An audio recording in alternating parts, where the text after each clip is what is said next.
Please release me! You will face judgment! I beg you mercy! Keep moving, wretch! To the elders!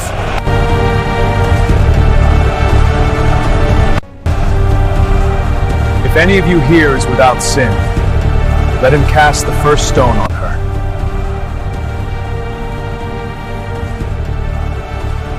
You're safe here. I know your breath hasn't quite caught up with your chest yet.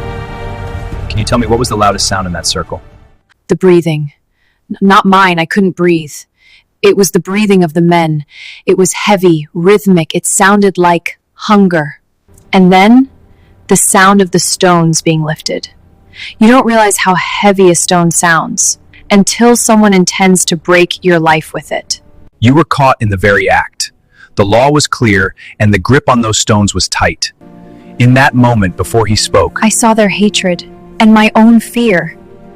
what were you looking at? I was looking at the dirt. I didn't want to see their faces. I knew those faces, some of them were neighbors.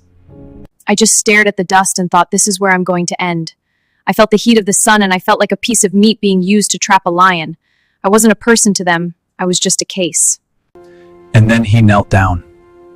He didn't look at my shame. He looked at the ground with me. When everyone else was standing tall to judge me, he got down in the dust where I was. Did you understand what he wrote on the ground?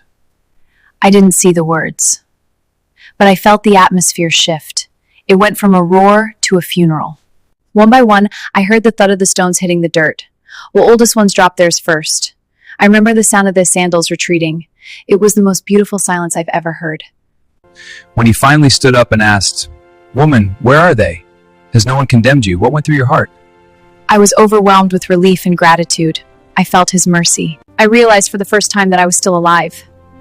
He told you, "Neither do I condemn you. Go and sin no more." Those are heavy words to carry into a new life. How do you walk away from a moment like that? People think the go and sin no more is a threat, but it felt like a gift. It was like he is saying, you are worth more than the mistakes that almost buried you today. The power of this story isn't just in the escape from death, but in the restoration of dignity. She entered the circle as an object of scorn and left as a person with a future. Thank you for watching.